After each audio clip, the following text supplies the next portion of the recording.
A few months ago, we had a consultant in, Mr. Solon MacDonald, who did an assessment for formative research within the Turks and Caicos Islands as far as HIV is concerned among our vulnerable groups. And following the assessment, based on his recommendation, he suggested that we do peer-to-peer research among our vulnerable groups now. Staff of the National AIDS Program were introduced to the peer-to-peer research technique for the first time by Joel Joseph, an expert in research methods. National AIDS Coordinator Robinson told News 4 that peer-to-peer is all about a trusting relationship between the interviewer and the interviewee. Peer-to-peer is new. It's new research, a new research strategy that's been used.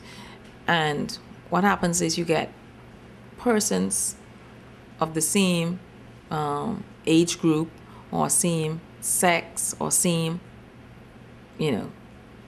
color, people that can identify with the same sort of situations. And you conduct a study among them. Normally it's between ages or sex. The research will be taking place in 3 stages, aimed at targeting those populations in the Turks and Caicos that are most at risk for contracting the HIV virus. The first stage was completed last week and focused on the Haitian community in the TCI. According to Robinson, the research was very effective. From our research, it was found that our most vulnerable groups are the Creole community, Spanish community, and youth in general within the Turks and Caicos.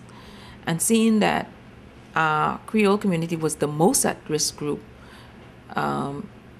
we started with Creole community conducting the peer-to-peer research. It was very rich, and it highlighted a lot of situations and issues and challenges that Creole persons living within the Turks and Caicos face. Robinson said a dangerous situation which the peer-to-peer research highlighted in the Haitian community concerns persons living here illegally who are afraid to access government health facilities for fear of being deported. It's issues like those, according to her, the AIDS department needs to be aware of as it leads to unchecked spreading of sexually transmitted infections.